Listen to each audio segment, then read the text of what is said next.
I'm really disappointed that you didn't run for Senate. I think you're a great candidate. You certainly know the issues. You certainly know to run with the president.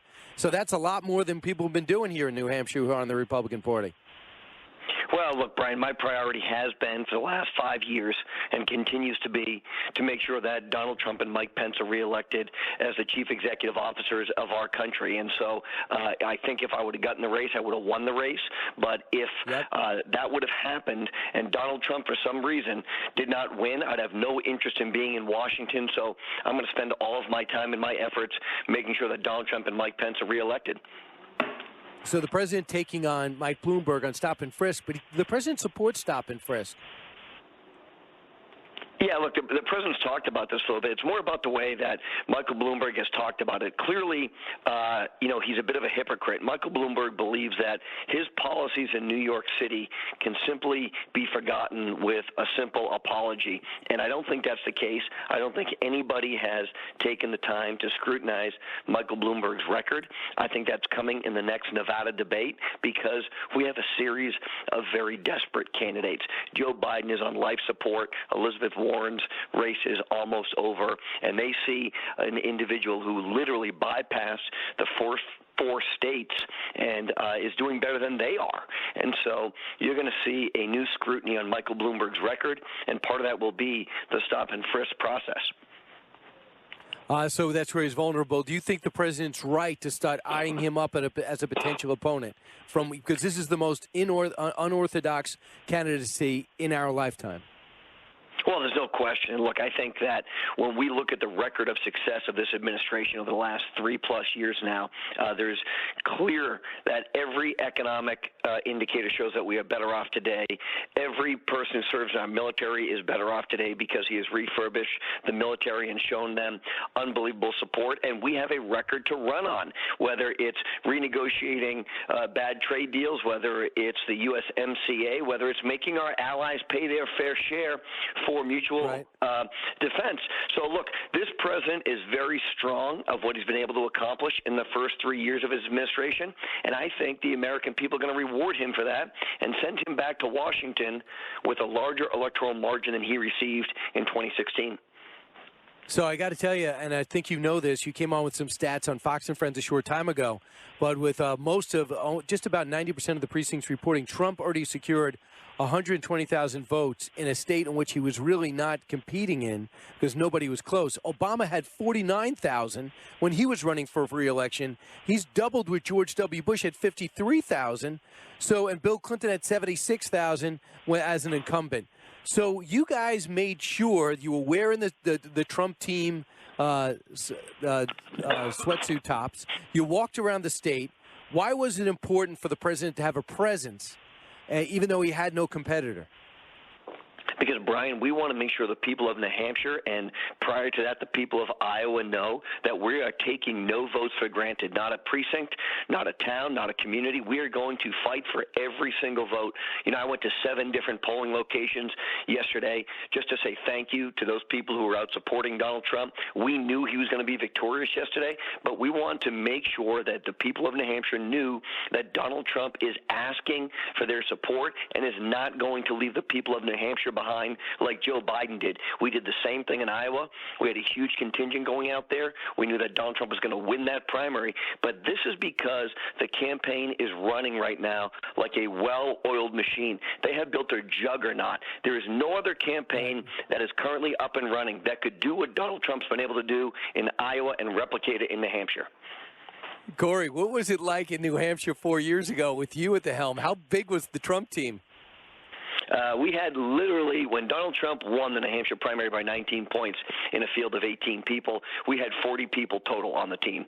To put that in perspective, we brought more people to New Hampshire this year as surrogates to go out and talk to the people. Guys, obviously like Mark Meadows and Matt Gaetz and Rand Paul and, a series of people came up to help, but also some of our surrogates. You know, Kayleigh McEnany was up there. She's on the campaign. Don Jr. was up here 4 years ago. Kimberly Guilfoyle was up here. It is like going from a startup to running Google. That's the difference. We went from a three-man operation on the plane to now when the president arrives in New Hampshire, they travel 100 deep because of security concerns and protocols. So very different. You must shake your head. Clearly we're winning. You must shake your head. You must shake your head and go, Brian. is this the same organization? You got Brad Parscale's been working on this for 4 years, and they have a digital operation. He wasn't even part of the organization at that point. Well, look, Brian, they're going to have probably $1 billion to $1.7 billion to spend on the campaign in 2020. To put that in perspective, between New Hampshire, South Carolina, and Iowa, we spent just under $20 million when Donald Trump was running. We threw nickels around like they were manhole covers, and that comes from the top, as you know. And I was fine with that. We ran a lean meritocracy, and we were the insurgent campaign. I like the position that we're in right now. We have resources, we've got talent, we've got people, and we are completely unified as a Republican Party behind this president. All right, we know this. And just to review, Bernie Sanders won by about 4,000 votes over Buttigieg. Klobuchar got 19% of the vote as compared to Buttigieg's 24%. But Elizabeth Warren, 9.2%. She's in Massachusetts. This is a stone's throw away. She flooded her people here, and the more she campaigned, the less New Hampshire liked her. Here's her reaction to her horrible showing. Cut 6.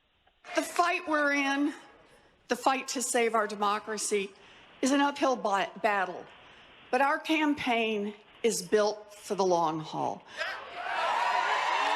And we are just getting started. My determination to lead a movement has been forged by the tens of thousands of people who have said they are ready to fight for an America they know we can be.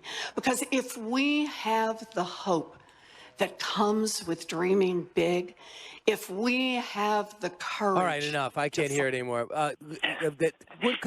What is she talking about? There is no tomorrow. She lost in the neighboring state. Forget it.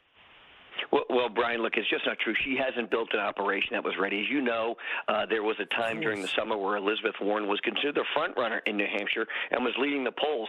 Her implosion is because the people of southern New Hampshire, who are in the same media market as when she runs for office, know her the best. And when you know her the best and you're not supporting her, I don't know what fallacy or what world she lives in that she thinks she's going to go out to other states where people don't know her as well and think she's going to convince them to support her. The people of New Hampshire have spoken loud and clear. Elizabeth Warren's, authentic nature, where she's pretending to open a beer and then saying that she didn't get a job because of her ethnicity, and all the things that she has been caught just being disingenuous about have come home to roost, and that's what the people of New Hampshire are very good at. There is no path forward for Elizabeth Warren. All right, Pete Buttigieg thinks there is one, but I was alarmed by this opening statement after what he said was a great night for him, and it was. Cut 11. And here in a state. Excuse me, cut 10. Cut 10. I admired Senator Sanders when I was a high school student. I respect him greatly to this day, and I congratulate him on his strong showing tonight. And that's what I wanted to bring you to. The mayor from South Bend looked up to Bernie Sanders as a high school student. Is he the one? You mean the senator with no accomplishments and no apparent party was somebody he looked up to? Is this a young socialist?